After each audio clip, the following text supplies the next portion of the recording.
رنی اون روز توی اتاقش جلوی آینه نشسته بود و حسابی داشت به خودش میرسید. لباس شیک پوشیده بود، خوشتیپ کرده بود و آماده بود که بره یه جایی که هیچ کس نمیدونست کجاست. مادرش وارد اتاقش میشه بهش سر بزنه و با اینکه میبینه رنی خیلی خوشتیپ کرده ولی یه حس بدی میگیره، احساس میکنه یه چیزی سر جاش نیست. ترکیب یک اتاق کاملا به هم ریخته با دخترش که خیلی مرتب و شیک نشسته بود و داشت حاضر میشد، دختری که زیاد از حد آروم بود، اون ترکیب همیشگی داخل خونه نبود. با این حال رنی از مادرش خداحافظی میکنه، بهش میگه اصلا نگران من نباش و چند ساعت بعد یک تکسی برای مادرش ارسال میشه. وقتی مادرش این تکست رو به یکی از دوستاش نشون میده، اون دوستش با نگرانی و وحشت فقط یک جمله به مادر رنی میگه: همین حالا زنگ بزن به پلیس.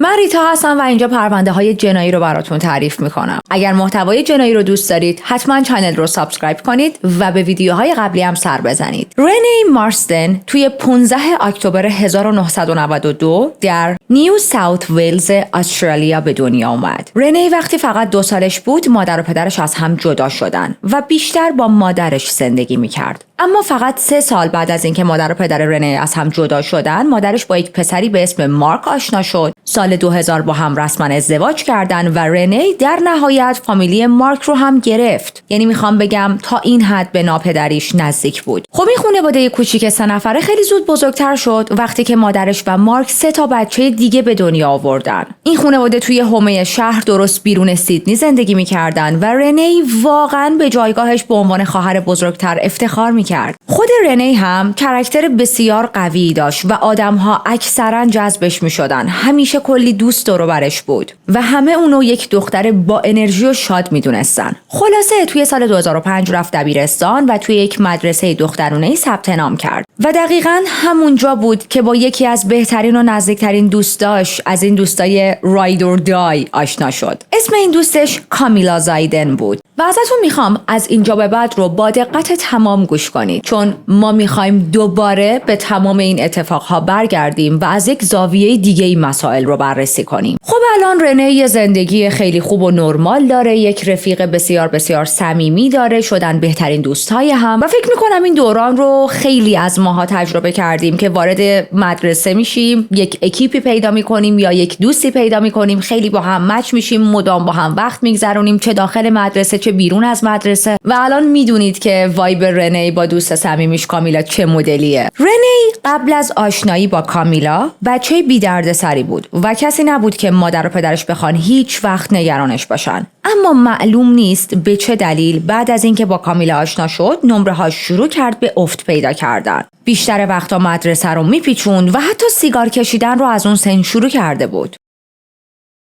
البته این رو هم نباید فراموش کنیم که ما راجع به یک دختر نوجوان داریم صحبت میکنیم، تغییر هورمون داره براش اتفاق میفته. اما رنی داشت هر روز گوشه‌گیرتر، خجالتی‌تر و ساکت‌تر میشد. دیگه خبری از اون دختر روکراست و با هیجانی که همه میشناختن نبود و این تغییر اونقدر واضح بود که حتی اعضای خانواده‌اش و اطرافیانش کاملا متوجه شدن و خب شروع کردن به نگران شدن تا حدی که با مسئولهای مدرسه صحبت میکنن و میگن که ما یه سری تغییر رفتار توی رنی دیدیم. مدرسه براش یک جلسه میذاره تا بیشتر با رنی حرف بزنن و بفهمن که مشکل چیه، اما نمیتونستن بفهمن که دقیقاً مشکل رنی چیه و پدر و مادرش این مدلی بودن که چیکار کنیم، ما دلمون میخواد هر کاری از دستمون برمیاد انجام بدیم تا رنی اوکی شه، ولی ما اصلا نمیدونیم مشکلش چیه. اونا میدیدن که رنی داره به سمت سراشیبی خطرناکی میره اما نمیدونستن چطوری باید کمکش کنن. واسه همین در نهایت برای مدتی گوشی رنی رو ازش گرفتن، نه به عنوان صرفاً تنبیه بلکه به عنوان یک راهکاری که شاید رنی با گوشیش با یه سریا در تماسه و این در تماس بودن باعث شده که حال و هواش اینجوری شه و بهتره که یه مدت فاصله بگیره از اون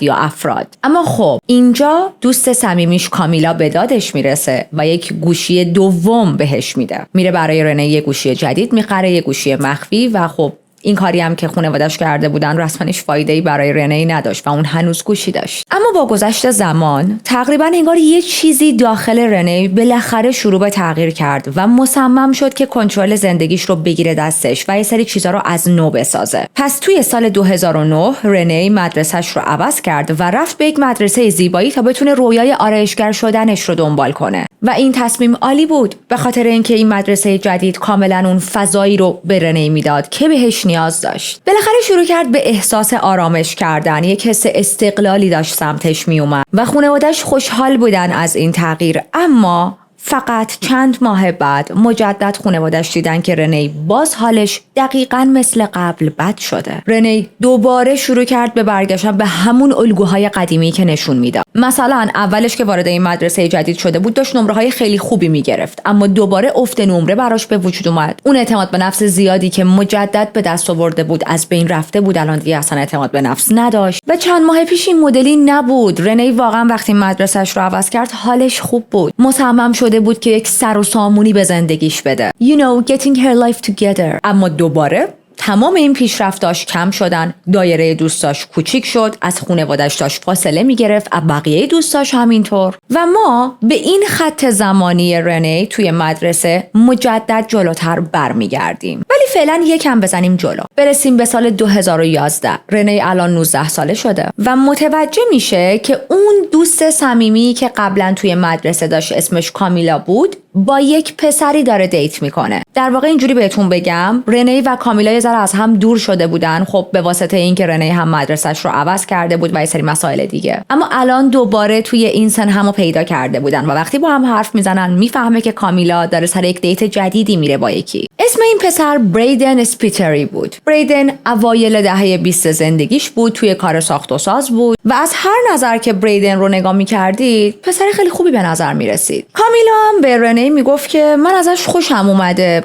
خوبه، دوست دارم بهش بیشتر فرصت بدم تا با هم بیشتر آشنا شیم. اما بعد از چند روز کامیلا یک حرفی به رنی میزنه. میگه که ببینیم پسر جدیدی که من باهاش دارم سر دیت میرم پسر خیلی خوبیه، ولی احساس میکنم علایقش، اهدافش توی آینده بیشتر شبیه به توئه نه شبیه به من. چجوری بگم؟ بیشتر این آدم به تو میخوره. تا حالا شده توی زندگیتون یک کیسی پیدا کنید که خیلی هم کیس خوبی باشه اما احساس کنید که خوب اون با خوب شما فرق داره؟ دقیقاً همین اتفاق برای کامیلا افتاده بود. بریدن هیچ رد فلگی نداشت، یک آدم خیلی نرمالی بود، یک پسر خوبی بود، موقعیت خوبی بود برای دوستی، اما خب اون اهدافی رو دنبال نمی‌کرد که کامیلا دوست داشته باشه. و اتفاقاً رنی هم توی اون زمان سینگل بود و با کسی دیت نمیرفت. یه ذره راجع به این موضوع صحبت میکنن و در نهایت بعد از چند روز دیگه کامیلا میگه که you know what، من رسما میخوام رابطه‌ام رو با بریدن تموم کنم به خاطر اینکه واقعا اتلاف وقته و بریدن رو به تو معرفی میکنم. و دقیقاً هم همین کارو کرد. رنی و بریدن رو به هم معرفی کرد و اون دوتا شروع کردن به صحبت کردن توی فضای مجازی. مثل خیلی از قرارا فوری از همون اول همو ندیدن، اما خب کامیلا شماره تلفن این دو نفر رو براشون رد و بدل کرد و شروع کردن با هم صحبت کردن. شروع کردن به تکست دادن و از اونجا اوضاع خیلی سریع بینشون پیش رفت. یه جوری شده بود که هر روز کل ساعت از صبح تا شب فقط داشتن برای هم تکست می نوشتن و تکست رد و بدل می کردن. و خب این یعنی که این دو نفر کاملا به هم وابسته شده بودن و کامیلا واقعا درست حد زده بود. این دو نفر خیلی با هم مچ شده بودن و انگار بیشتر به درد هم می خوردن. بریدن برای رنی به طرز باور نکردنی جذاب می اومد و همینطور برعکس. بریدن یک بدن عضلانی داشت، چشماش مشکی بود، از این فک‌های زاویه دار داشت و علاوه بر اون رنی متوجه شده بود که بریدن فقط یک کارگر ساختمانی ساده نیست. در واقع اون به یک مدرسه خصوصی بسیار سطح بالا توی سیدنی رفته بود و قرار بود که یک تجارت ساخت و ساز به شدت پولساز که مال پدرش بود رو به ارث ببره. رنی واقعا بریدن رو تحسین میکرد که برای زندگیش برنامه داره، گلز داره، با انگیزه است. کلی هم از کامیلا تشکر کرد وقتی که دید خودش به هر دلیلی دیده از این پسر خوشش نمیاد، گذاشته رنی بتونه با این پسر خوشحال باشه. اما خب ما داریم پرونده های جنایی رو اینجا بررسی میکنیم و این داستان عاشقانه افسانه‌ای قراره خیلی زود با یک ترمز وحشتناک متوقف شه.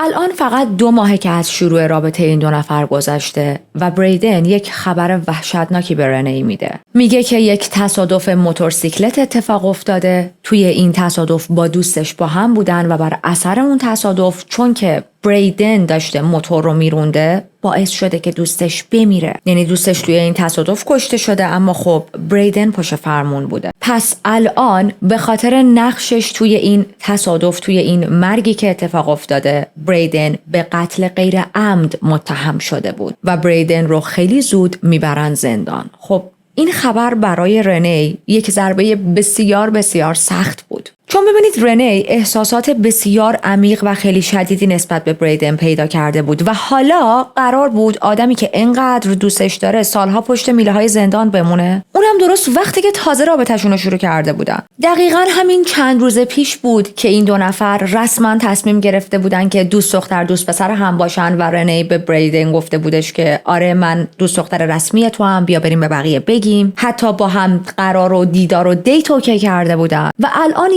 همه چیز خراب شده. اما رنی یک تصمیمی میگیره. میگه که من پای تو میمونم. میگه که الان تو به حمایت من نیاز داری و نه بعداً. خب این که هیچ راه تماسی بینشون نبود خیلی اذیتشون میکرد و خیلی تو فکر این بودن که چه راهی پیدا کنیم بتونیم با هم بیشتر در تماس باشیم. اما رنی بهش گفت من همچنان دوست دختر تو هم، حتی اگر تو توی زندان باشی. اما خب مشکل این بود که واقعا نمیدونست چطوری باید از توی زندان با بریدن ارتباط برقرار کنه. درسته یکی از راه‌ها نامه نوشتن بود، اما خب نامه نوشتن خیلی طول میکشه. میدونین شما نامه رو مینویسین، نامه فرستاده میشه، باید توی زندان بررسیش کنن، اگر همه چیز اوکی بود برسونن به دست شخصی که توی زندانه، اون نامه رو بخونه، جواب بنویسه، بده، زندان مجدد جواب رو بررسی کنه و بعد پست کنه و برسه دست مثلا رنی. خب این خیلی چیز زمان بریه و واقعا هفته ها طول میکشه و برای این 2 نفر که انقدر ذوق و شوق داشتن و آتیششون زیاد بود به قولی، انتخاب این راه خیلی مشکل بود. میموند ملاقات کردن که باز ملاقات کردن ها هم نمیتونه هر روز باشه دیگه، یه روزای خاصی داره، اما همون کار هم نمیتونستن بکنن به خاطر اینکه بریدن با وکیلش صحبت کرده بود و قرار شده بود که در ازای یک حکم کوتاه‌تر حق ملاقاتش رو واگذار کنه و این کار رو کرده بود با امید اینکه بتونه زودتر از زندان بیاد بیرون. پس رنی نمیتونست حتی اونو ببینه و قرار بود روزای خیلی سختی رو پیش رو داشته باشه. حال رنی خیلی بد بود و شروع میکنه با کامیلا درد و دل کردن. اما کامیلا یک راه حلی داشت. کامیلا به رنی میگه که من از رابطتون حمایت میکنم چون من دیدم شما 2 نفر چقدر با هم خوشحالید و برای همین میخوام واقعا بهتون کمک کنم. پس با وکیل بریدن تماس میگیره، یه قرار ملاقاتی میذاره و وکیلش یه جورایی، نه حالا خیلی واضح ولی غیر مستقیم، به کامیلا اینو میفهمونه که اگر بتونیم یک گوشی برای بریدن توی زندان اوکی کنیم، یه ذره ارتباط این 2 نفر راحت تر میشه. خب این خیلی پیشنهاد خوبی بود، اما چجوری این گوشی رو میخواستن برسونن دست بریدن؟ و اینجا بود که وکیلش گفت من سعی میکنم یه جوری، حالا با یه پول چیزی، این گوشی رو برسونم دست بریدن. پس توی 7 نوامبر 2011 کامیلا و رنی با هم میرن به یک فروشگاهی، یک گوشی برای بریدن میخرن و خیلی هم سریع این کارو میکنن چون اصلا نمیخواستن وقتو تلف کنن و این گوشی رو میده به کامیلا که کامیلا برسونه دست وکیل بریدن. وکیلش یه جوری که ما نمیدونیم چطوری گوشی رو توی زندان به دست بریدن میرسونه و البته این خیلی کار ریسکی بود. درسته که یک پولی بابت این کار دریافت کرده، درسته که وکلا یه سری برش دارن و یه کارایی میتونن بکنن که بقیه آدم‌ها نمیتونن، اما خب خیلی کار ریسکیه دیگه، ریسک خیلی بزرگیه، چون اگر که بفهمن وکیل داره برای موکلش توی زندان گوشی اوکی میکنه، میتونه باعث بشه کل کار اون وکیل برای همیشه خراب بشه و حتی حکم بگیره. خلاصه بریدن گوشی دستش میرسه و این 2 نفر باز میتونن برگردن به همون روال تکست فرستادن برای همدیگه. البته نه توی سوشال میدیا فعلا، به صورت مسیج برای هم تکست ارسال میکردن و نه خیلی شدید مثل قبل، اما بهتر از نامه‌نگاری بود. یک احتیاط این وسط وجود داشت بیشتر از سمت بریدن، به خاطر اینکه خب میترسید یه موقع همسلولی لو بدتش یا مثلا یهو نگهبانی گوشی رو دستش ببینه و خیلی براش بد میشد. حتی تصمیم گرفتن برای اینکه داستان به وجود نیاد و مثلا کسی صدای بریدن رو در حالی که داره با یکی دیگه صحبت میکنه نشنوه، فعلا فقط تکست واسه هم بذارن. خب فعلا این مطمئن ترین راه بود و درسته که ارتباطشون نمیتونست اونجوری صبح تا شب، شب تا صبح مثل قبل باشه، اما رنی از همین ارتباط کم هم کاملا خوشحال بود. حالا الان بریدن داره دوران حبسش رو میگذرونه، رنی هم داره به زندگیش ادامه میده، همچنان داره با خانواده‌اش زندگی میکنه و خانواده‌اش متوجه شدن که یه سری تغییر رفتار توی رنی اتفاق افتاده. هر چی میگذشت، یعنی توی این چند ماه اخیر رنی حالش بدتر و بدتر میشد. رنی مضطرب‌تر شده بود، گوشه‌گیرتر شده بود و همش دور از دسترس بود، همش از بقیه فرار میکرد. و این خیلی عجیبه به خاطر اینکه رنی همیشه یک آدم برونگرا و عاشق تفریح بود، اما حالا تقریبا انگار فقط توی افکار خودش و ذهن خودش غرق شده بود، گیر افتاده بود. همیشه درگیر بود، مدام گوشیشو چک میکرد، دلش میخواست با بریدن حرف بزنه، تا اینکه بالاخره مادرش نمیتونه تحمل کنه و پیگیر رنی میشه به صورت خیلی جدی. میره ازش میپرسه که چی شده، چه خبره، تو چرا اینجوری شدی؟ و رنی هم نمیتونست تحمل کنه، پس همه چیزو برای مادرش تعریف میکنه. میگه که همچین اتفاقی افتاده، بریدن توی زندانه و من یواشکی دارم بهش تکست میدم، اما خب من واقعا عاشقشم، لطفا منو قضاوت نکنین، اون اتفاقی که افتاد یک اکسیدنت بود. بریدن واقعا هدفش این نبود که دوست خودش رو بکشه، اما بریدن الان به قتل غیر عمد متهم شده. ما عاشق همیم و این اتفاقیه که داره بینمون میفته، برای همین من انقدر به هم ریختم. اما مادرش وقتی که این چیزا رو شنید، کل داستانی که رنی براش تعریف کرده بود یه حالت رد فلگ بود. به عنوان یک مادر قطعاً خوشش نمی اومد دختر جوونش که خیلی فرصت‌های دیگه‌ای میتونه داشته باشه با یک کسی که توی زندانه در ارتباط باشه و عاشقش شده باشه. تازه از این موضوع هم بعدش اومده بود که دخترش داره با یک کسی دیت میکنه که قبلا دوست پسر کامیلا بوده. کامیلا خودش این آدم رو رد کرده، پاسش داده به رنی. به علاوه این که مادر رنی خیلی از کامیلا هم خوشش نمی اومد. از اون طرف مادرش نمیخواست برای رنی تصمیم بگیره یا بهش فشار بیاره، بهش بگه چی کار کن چی کار نکن، زندگی تو چجوری بگذرون. اما خب بدون شک خیلی هم نگران دخترش شد. رنی هم میره تمام نگرانی های مادرش رو به بریدن میگه و بریدن بهش میگه میدونی چیه؟ قرار نیست این چیزا رابطه بین من و تو رو متوقف کنه. ما هنوزم قراره با هم دیگه باشیم تا آخر عمر و من پای تو وای میستم. من نگرانیای مادرت رو درک میکنم، برای همین تصمیم دارم که شخصا با مادرت صحبت کنم. بذار من خودم به عنوان کسی که درگیر این ماجرا شده نگرانی‌های مادرت رو برطرف کنم. پس همین کارم میکنه. خودشو به مادر رنی معرفی میکنه، بهش اطمینان میده که ببین رنی خیلی برای من مهمه. من برای یک رابطه طولانی مدت اومدم جلو، نه یک رابطه گذرا. من عاشق دخترتم و من آدم خوبیم. مادر رنی اولش واقعا دو به شک بود، اما خب وقتی این حرفا رو از طرف بریدن شنید یه کوچولو خیالش راحت تر شد. با خودش این فکر رو کرد که واو، این واقعا یک حرکت بالغانه از طرف یک پسره که مستقیم اومده تا با من ارتباط برقرار کنه و خیال من رو به عنوان مادر این زن راحت کنه. پس برای مدت این رابطه رو قبول کرد و اینجوری بود که اوکی، بهش زمان بدید ببینید چی بینتون اتفاق میفته. هرچند که هنوزم یه سری نگرانی هایی داشت obviously، ولی خب این آرامش هم خیلی زود تموم شد. توی بهار 2012 بریدن یک اکانت فیسبوک ساخت و توی این اکانت شروع کرد تکست دادن به تمام دوستای رنی. و وقتی میگم تکست دادن، منظورم این نیست که مثلا شروع کرد بهشون تکست دادن که سلام من دوست پسر رنی ام و بخواد دونه دونه با دوستای رنی آشنا شه. نه، که البته این کار هم خیلی عجیبه، اما بریدن این کار رو نمی کرد. بریدن شروع کرده بود به لاس زدن با دوستای رنی توی فیسبوک. خب این موضوع باعث شد که یک دعوای خیلی شدیدی بین این دو نفر را بیفته. of course رنی خیلی از این که بریدن داشت با دوستاش لاس میزد ناراحت شده بود، اما جواب بریدن خیلی جواب عجیبیه. به رنی میگه ببین تو داری زیاد از حد واکنش نشون میدی، داری مسخره بازی در میاری، داری قضیه رو بزرگ میکنی. من که با اونا نرفتم بخوابم که یه 4 تا چت کردیم، یه لاسی زدیم و این یک چرخه‌ای بود که هی ادامه پیدا میکرد، هی تکرار میشد مثل یه لوپ.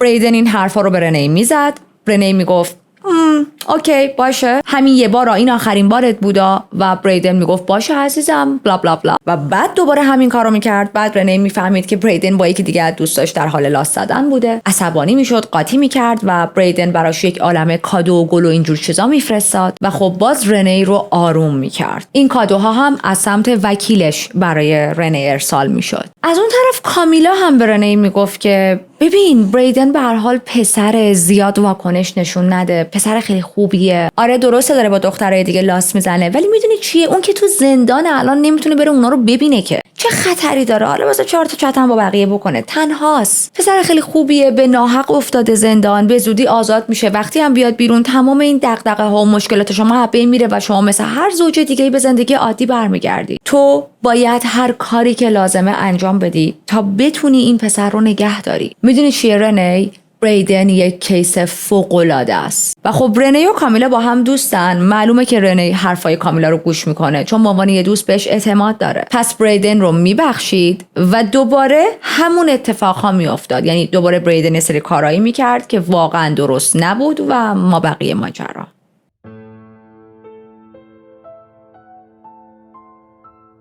انقدر این تنش‌ها بینشون زیاد میشه که در نهایت بریدن اکانت فیسبوکش رو پاک میکنه، اما این کار مشکلات رو حل نکرد چون حالا اون کسی بود که به شدت داشت حسادت میکرد. هر وقت رنی حرف از یک پارتنر سابق یا حتی یک دوست معمولی میزد، فقط به توهین کردن یا نادیده گرفتنش متوسل میشد. جواب تکستاشو نمیداد، سعی میکرد منزویش کنه یا توی بعضی از مواردم حسابی بهش توهین میکرد. از اون طرف رنی تمام مدت داشت بهش اصرار میکرد که من میتونم با وکیلت صحبت کنم و یه کاری بکنیم که یه ملاقاتی با تو اوکی کنه. من برای چند دقیقه فقط تو رو ببینم تو همون زندان. بذار من یه سری چیزا رو حضوری به تو توضیح بدم. بذار حضوری روی رابطمون کار کنیم. اما بریدن برای این موضوع همیشه یک بهانه‌ای داشت. مثلا اکثر مواقع میگفت ببین اوضاع من توی زندان خیلی پیچیده است و خب راستشو بخوای از نظر من اصلا ارزششو نداره فعلا این ریسکو کنیم که همو ببینیم. و هر وقت رنی روی این قضیه پافشاری میکرد،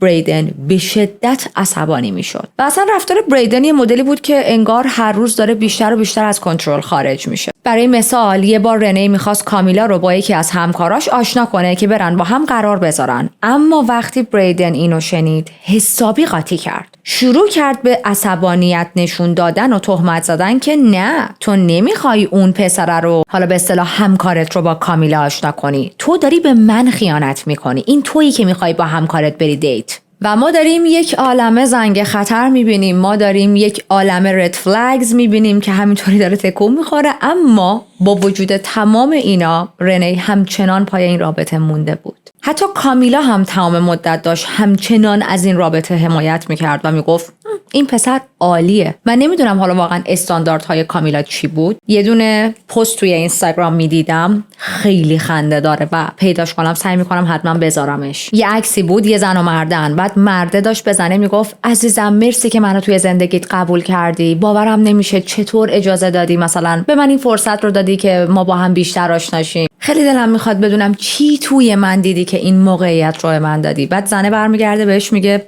من چیز خاصی توی تو ندیدم، تو چیز خاصی نیستی، من استانداردام خیلی پایینه. حالا حکایت کامیلاه. anyways برسیم به جولای 2012 که روز خیلی خوبی بود، به خاطر اینکه بریدن به رنی میگه که من قراره به زودی آزاد شم. میگه حتی به احتمال زیاد ممکنه تا آخرای جولای از زندان بیام بیرون، آخرای همین ماه. و رنی از خوشحالی توی پوست خودش نمی گنجه. مشتاقانه منتظر روزی بود که بریدن رو آزاد کنن و این اتفاق هم میفته و بریدن از زندان میاد بیرون، البته با آزادی مشروط. اما خب تمام مدت رنی تو فکر این بود که یه قرار کی کنن و همو ببینن، ولی مجدد این خوشحالی خیلی دوام نمیاره. دقیقاً توی همون چند روز اول که بریدن از زندان اومده بود بیرون، سر همین جریانات اخیری که اتفاق افتاده بود و این تصادفی که باعث مرگ دوستش شده بود و حکم قتل غیر عمد گرفته بود و تمام این داستانها، با پدرش یک دعوای بسیار بسیار شدیدی میکنه، به پدرش حمله میکنه و خب این دعوای فیزیکی منجر به این میشه که مجدد بیفته زندان، چون اون آزادی مشروطش رو نقض کرده بود، چون حمله فیزیکی کرده بود به پدرش. یعنی هنوز از زندان نیومده بیرون، دوباره افتاد تو زندان. و رنی اینجا توی این پوینت واقعا داشت به فروپاشی روانی میرسید. یک عالمه امید داشت که بتونه بریدن رو ببینه و دوباره اون استرسای همیشگی که بریدن رفته زندان اومده بود سراغش و خب همه اینا باعث شده بود که تحمل مشکلات رو براش سخت‌تر کنه. رنی اون انرژی اوایل رو نداشت که من به پای تو میمونم، من دوست دخترتم، ما با هم آینده‌مون رو میسازیم. یعنی میخواست ولی دیگه انرژیشو نداشت. پس توی ماه سپتامبر درست توی یکی از همون روزایی که پر از ناامیدی بود، پر از غم خالص بود، کلی قرص میخوره و تصمیم میگیره که به زندگی خودش پایان بده. اما خوشبختانه تونستن نجاتش بدن، ولی خب حالش خیلی بد بود. مثلا به مدت 3 روز هیچی نمیتونست بخوره و هر چی میخورد معده‌اش پس میزد و بالا می آورد. یعنی حتی آب هم نمیتونست بخوره. بدنش این مدلی بود که هیچ چیزی رو نمیتونست قبول کنه. و تو این پوینت واقعا به این نتیجه رسید که باید از یکی کمک بگیره، از یک متخصص، چون دیگه الان فقط منتالی نشده بود و فیزیکی هم بسیار بسیار زیاد به هم ریخته بود. پس مجدد با مادرش راجع به تمام اتفاقای اخیر صحبت میکنه، بیشتر درد و دل میکنه و مادرش رنی رو میبره تا با یک روانشناس صحبت کنه و توضیح میده که به اون روانشناس که بریدن چطوری ناامیدش کرده، چطور داره نابود میشه توی این رابطه. همه چیزو برای روانشناس تعریف میکنه، توضیح میده که این رابطه باعث شده عملکردش توی زندگی شخصیش بسیار افت کنه. حتی به روانشناس میگه خیلی خوشحالم که الان زنده‌ام و من نمیخوام دوباره تلاش کنم که جون خودمو بگیرم. من قصد اینو ندارم به خودم آسیب بزنم. و اون صحبت با روانشناس برای رنی یه حالت ویک آپ کال بود، چون به این نتیجه رسید که باید برای یک مدتی از بریدن فاصله بگیره. رنی به این نتیجه رسید که داره توی ماسک چوس نفس میکشه در حالی که به اکسیژن نیاز داره. به این نتیجه رسید که این رابطه هر اسمی داره بجز یک رابطه سالم. پس ارتباطش رو با بریدن کمرنگ کرد و شروع کرد با یکی از همکاراش سر دیت رفتن. برای مدتی احساس کرد که همه چیز خوبه و این دیتی که داره با این آدم میره همون چیزیه که بهش این روزا نیاز داشت. اسم اون همکارش ایین بود و ایین و رنی خیلی زود با هم جدی شدن، در حدی که جنیوری 2013 با هم نامزد میکنن که خب واقعا خیلی تصمیم سریعیه، چون ببینید رنی کمتر از 6 ماه قبل اقدام به کرده بود و الان داره با یک نفر جدیدی نامزد میکنه. از نظر عقلانی و روانشناسی و هر نظر دیگه‌ای که بخواید نگاه کنید واقعا باید یه مقدار گپ بیشتری باشه. با anyways مشکل اصلی این بود که رنی هنوز نمیتونست بریدن رو از سرش خارج کنه، در حالی که با ایین داشت سر قرار میرفت، توی رابطه بود، نامزد کرده بودن، هنوزم به بریدن فکر میکرد، هنوزم از نظر احساسی کانکت بود به این آدم. بریدن هم متوجه شده بود که رنی با یک آدم جدیدی آشنا شده و انقدر سریع و جدی جلو رفتن، نامزد کردن و حالا همه این ماجراها و خب obviously اصلا این موضوع خوشش نیامده بود. اما فکر میکنید بریدن چیکار میکنه؟ به جای اینکه قبول کنه اوکی رنی داره یک آدم جدیدی رو ملاقات میکنه و دیگه خب این رابطه بین ما تموم شده، به جای اینکه همچین دیدگاهی داشته باشه، فقط و فقط اون حس مالکیتش رو روی این زن بیشتر کرد، تا جایی که شروع کرد تکس های تهدیدآمیز برای ایین فرستادن و بهش میگفت ببین با من در نیفت، درسته که من تو زندانم ولی حواسم بهت هست، من دارم میپامت، من آدمایی رو دارم بیرون از زندان که حواسشون کاملا به تو هست، پس باید بکشی عقب، اون زن مال منه. و من چقدر بدم میاد وقتی مردا جوری صحبت میکنن که انگار زنا اشیا هستن و برمیگردن میگن که اون زن مال منه. مال تو شورتت عزیزم، اگر گمش کردی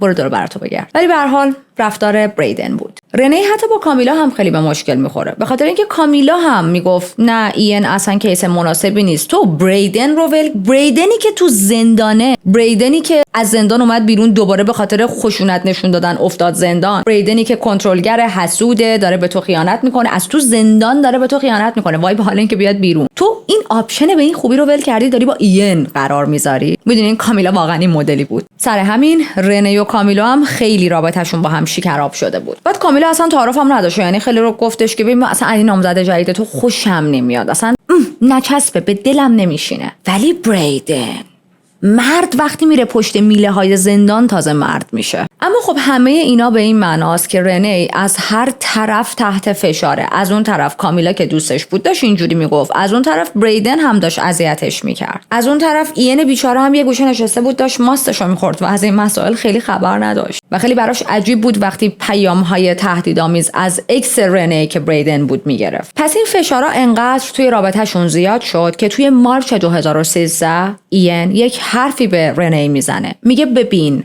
تصمیم تو بگیر، یا منو انتخاب کن یا بریدنو. اگر انتخابت منم این آدم رو باید کلا از زندگیت حذف کنی، بلاک کن، شماره تماس تو عوض کن، اصلا بیا بریم یه شهر دیگه. ولی الان باید انتخاب کنی که با کی میخوای باشی، نمیتونی هم با من باشی هم با اون باشی. و در نهایت رنی بریدن رو انتخاب کرد.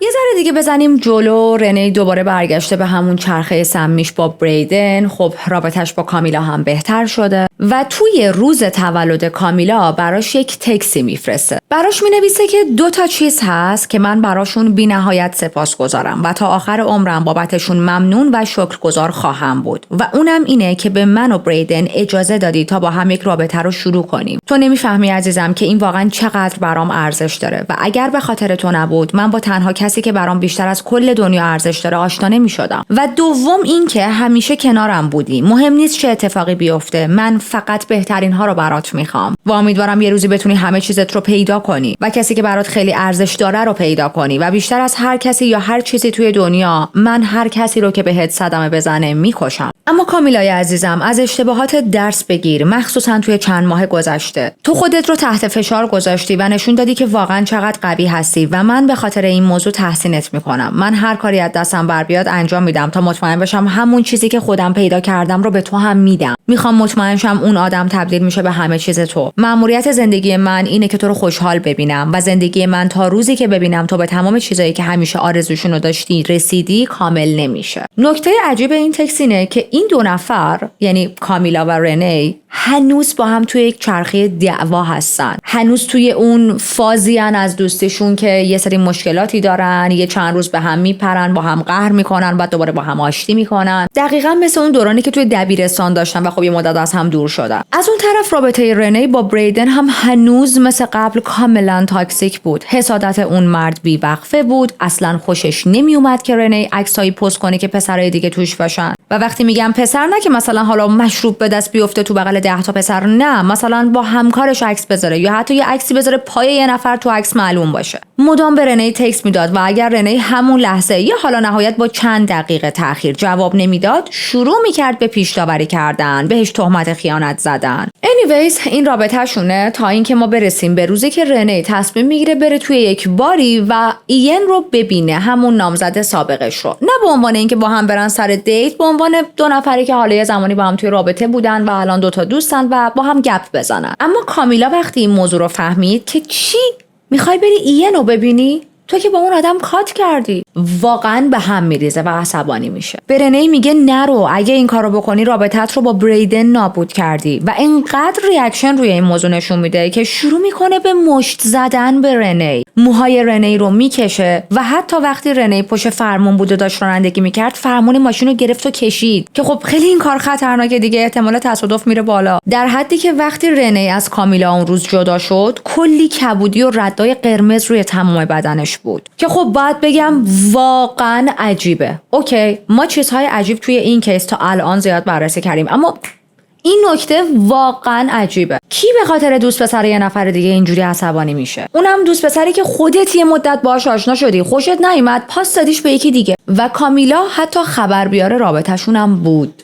مثلا یه بار یکی از اکسای رنی براش یه تکست معمولی فرستاد، از این تکستایی که براش آرزوی موفقیت کرده بود، حالشو پرسیده بود و آخرش هم آرزوی موفقیت کرده بود. کامیلا تکستو دید و فوراً رفت به بریدن گفت. فرداش بریدن به رنی تکست زد و گفت میدونی چیه؟ رابطه ما تموم شده. من میدونم تو با اکست بهم خیانت کردی. من دیگه بهت اعتماد ندارم. تو یه آشغالی رنی. که خب مشخص رنی خیانت نکرده بود. رنی فقط یک تکست از اکسش دریافت کرده بود. اما خب دعوایی که بین این 2 نفر بود تا روزهای آینده داشت کش پیدا میکرد و امیدوارم همچین رابطه‌ای هرگز من رو پیدا نکنه. باور کنید یعنی الان که دارم تعریف میکنم اصلا استرس اومده سراغم. سمی بودنم حدی داره. رفتارهای بریدن بدتر و بدتر هم میشد. مثلا وقتی که رنی از خودش برای بریدن عکس میفرستاد، حالا تو هر لباسی بود، تو هر تیپی بود، بریدن شروع میکرد کنترلگریش. نه این لباس زیادی لختیه، این لباس زیادی سکسیه، این لباس زیادی شیکه، چرا انقدر خوش تیپ کردی، کیو میخوای تحت تاثیر قرار بدی؟ و خب اینا خیلی فشار روانی برای آدم به وجود میاره دیگه. اما قراره همه چیز از اینم عجیب تر شه. حالا اینجا رو گوش کنید. یه روز رنی شروع کرد فرستادن عکس‌های برهنه از خودش برای بریدن. یه سری عکس فرستاد و به بریدن گفت که ببین من به تو حال دادم، من برای تو عکس فرستادم از خودم، تو هم یه چند تا عکس برهنه از خودت بده بهم. ولی بریدن هیچ عکسی براش نمیفرسته. رنی شروع میکنه سر به سر گذاشتنش و مثلا با حالت شوخی و یه ذره فلرت کردن و اینا بهش میگه که ببین ما که همو از نزدیک ندیدیم، اوکی، و من حداقل به یک تصویرسازی نیاز دارم. یه 4 تا عکس از خودت بده که من بتونم خودم خودم رو سر پا نگه دارم تا حالا تو از زندان بیای بیرون. چجوری بگم که ویدیو به مشکل نخوره؟ منظورش این بود که یه آنباکسینگی بکن برای من از خودت که من تا زمانی که تو توی زندانی بتونم خود ارضایی کنم با تصاویر تو. این بهترین حالتی بود که میتونستم منظورمو برسونم که ویدیو هم به مشکل نخوره. و یه چیزی هم بهتون بگم بچه‌ها، توی چند ماه اخیر یوتیوب خیلی لوس شده و روی خیلی چیزا حساسیت نشون میده. برای همین من مجبورم واقعا بعضی از حرفامو سانسور کنم. وگرنه من اصلا آدم سانسور بکنی نیستم و الان خیلی جمله‌های دیگر رو می‌خواستم بهتون بگم. ولی اما جواب بریدن خیلی عجیب بود. بریدن براش هیچ عکسی نمیفرسته، اما بهش میگه تا وقتی از زندان بیام بیرون نمیخواد صبر کنی، میتونی بری با کامیلا بخوابی. گفت من اوکی ام که با دوستای دخترت رابطه داشته باشی، من فقط اوکی نیستم با پسرها در رابطه باشی. رنی در جواب میگه ایو به هیچ وجه، من اصلا این مدلی نیستم که تو نخ و خط دخترا باشم یا حالا بخوام برم با کامیلا بخوابم. یعنی خیلی واضح گفتش که من بایسکشوال نیستم. اما بریدن داشت اصرار میکرد و بهش گفت ببین تو این مدتی که من زندانم تو هم نیازهایی داری، من درک میکنم. یهو درکش رفت بالا. عجب. میگه هیچ اشکالی نداره اگر کامیلا تا زمانی که من از زندان میام بیرون بتونه تو رو از نظر جنسی راضی نگه داره. و من پرام ریخته چون خیلی عجیبه این حرف. ببینید منظورم رابطه بین دو تا همجنس نیستن، نه، این که عادی ترین چیزیه که توی دنیا میتونه وجود داشته باشه. کل این ماجرا، نحوه رابطهشون، حرفهای این پسر و کلا تمام این چیزایی که داریم میشنویم خیلی عجیبه برام. ولی با وجود تمام این رد فلگ ها، این دو نفر قرار ازدواج گذاشته بودن. داشتن میگفتن به محض اینکه از زندان بریدن آزاد شه با هم ازدواج میکنن و خب حتی داشتن دیت با هم فیکس میکردن. قرار بود که پاییز 2013 بریدن از زندان آزاد شه و خب رنی هم شروع کرده بود گشتن دنبال لباس عروس. حتی شروع میکنه از عکاس وقت گرفتن، حتی شروع میکنه با مقامات داخل ایالت تماس برقرار کردن و شرایط بریدن رو بهشون توضیح میده. میگه مثلا اینجوریه، یک مجرم سابقه داره که خب از زندان میاد بیرون، بعد میشه بهش ویزا بدید که ما برای هانیمونمون مثلا بریم یونان. رنی حالش خیلی خوب بود، داشت برای آیندهش با بریدن برنامه ریزی میکرد و این مدلی بود که مهم نیست چقدر اوضاع بین من و بریدن افتضاحه، مهم اینه که من این آدمو خیلی دوست دارم، اون همون مردیه که من میخوام. در کنار تمام فشارهایی که بریدن بهش می آورد، همچنان سعی میکرد یک دوست دختر خوب و حامی باشه. میخواست از تاریخ آزادیش، تاریخ دادگاهش، اتهاماتش و همه چیز سر در بیاره که بتونه وقتی این مرد اومد از زندان بیرون یک زندگی قشنگی رو با هم از نو شروع کنن. اما هر وقت که از بریدن میپرسید با وکیلت صحبت کردی؟ آزادی چی شد؟ جلساتت چی شد؟ بذار من با وکیلت صحبت کنم. بریدن بلا استثنا یهو قاطی میکرد و یک حالت تدافعی به خودش میگرفت. شروع میکرد به فرستادن تکست هایی پر از فوش و ناسزا و توهین و تکست هایی که تنها بذار، ولم کن، من خودم دارم مشکلاتمو حل میکنم، من به کمک تو نیاز ندارم. حتی یه بار یه حرف خیلی عجیبی به رنی میزنه. میگه که من اصلا نمیدونم چطوری باید با وکیلم تماس بگیرم، من اصلا نمیدونم وکیلم دقیقاً کجا کار میکنه، آفیسش کجاست، که خب این قضیه اصلا با عقل جور در نمیاد. تو با این آدم کلی جلسه داشتی تا الان، مگه میشه چیزی از وکیلت ندونی؟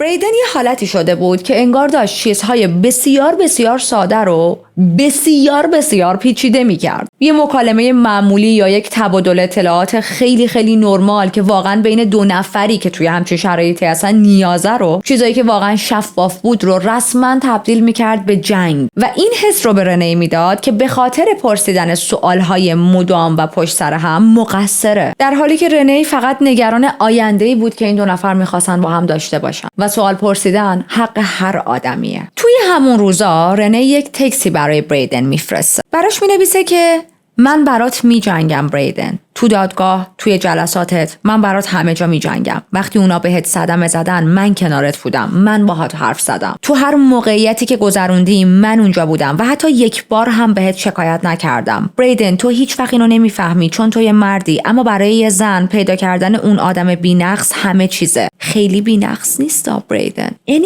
anyway به من چه؟ من اون بی‌نقص بودن رو توی تو پیدا کردم. من واقعا فکر می‌کردم تو همه چیز منی و هیچ وقت نمیتونستم ولت کنم. من آیندم رو با تو دیدم و قراره هر کاری لازمه بکنم تا اون آینده رو به تو هم بدم. اما بریدن تو مدام گند میزنی، تو همیشه میگی دوستم داری اما جور دیگه ای رفتار میکنی. بریدن میدونی بعضی وقتا من چیزای ساده ای میخوام و انگار تو نمیخوای من همین چیزای ساده رم داشته باشم یا بدونم. چیزایی که من ازت میخوام واقعا ساده‌ان. من همیشه احساس میکنم توی بهونه‌ای داری، مهم نیست من چی بپرسم. من هیچی از تو ندارم بریدن. احساس میکنم تو یه چیزایی رو از من داری قایم میکنی. تو نمیتونی منو راه بدی تو حریمت، حتی در حالی که من چیزهای خیلی ساده ای از تو خواستم و این منصفانه نیست. و بریدن در جواب این تکست، در حالی که تکست قبلیش پر از توهین و فحش بود، به رنی میگه که رنی من عاشق توام. تو از روز اول که منو دیدی، ما با هم آشنا شدیم، منو عوض کردی. من تو رو میپرستم. متوجه عجیب بودن تکستا شدید دیگه.